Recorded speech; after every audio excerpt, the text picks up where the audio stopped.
халық өкілдері, құрметті халық жаушылары, міне бүгін халық, қарапайым халық армандаған күн туып отыр деп мен санағым келеді. Қарапайым халықпен мен жиі кездескенде олар маған айтышады: әй балам, анау екі мықты азаматтарға неге айтпайсың сен? Сенің сөзің жететін шығар. Екі партияның бағдарламасы бірдей ғой.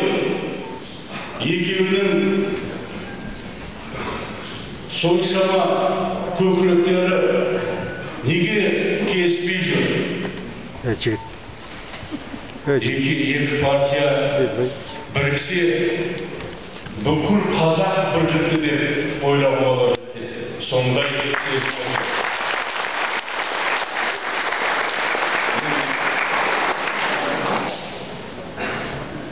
Екі бауырыма үлкен алғыс айтқым келеді. Рахмет. Халықтың атынан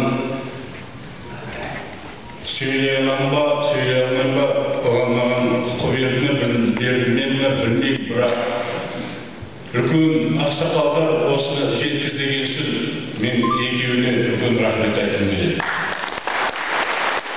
Оның үстінде сіздер халық өкілі, үлкен көп ұжымдың өкілдері бүгін үлкен келісімге келіп, міне мынандай жарық ғимаратта тарихи күнді туғызсыздар. Осы күн құтты болсын. Әрі біздің тарихта үлкен әріптен жақласын.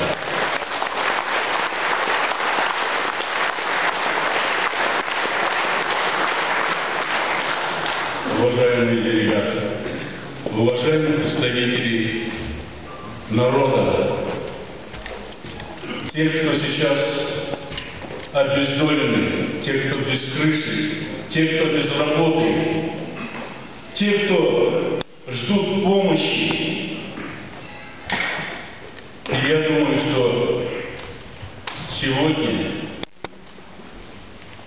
объединение двух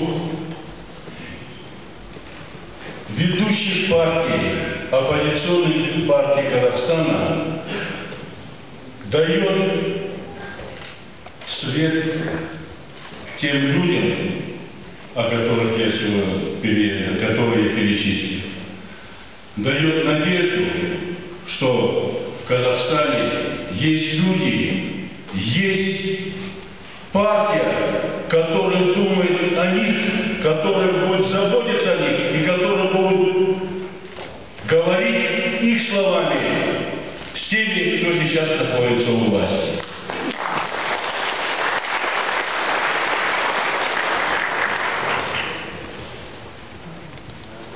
Этого ждали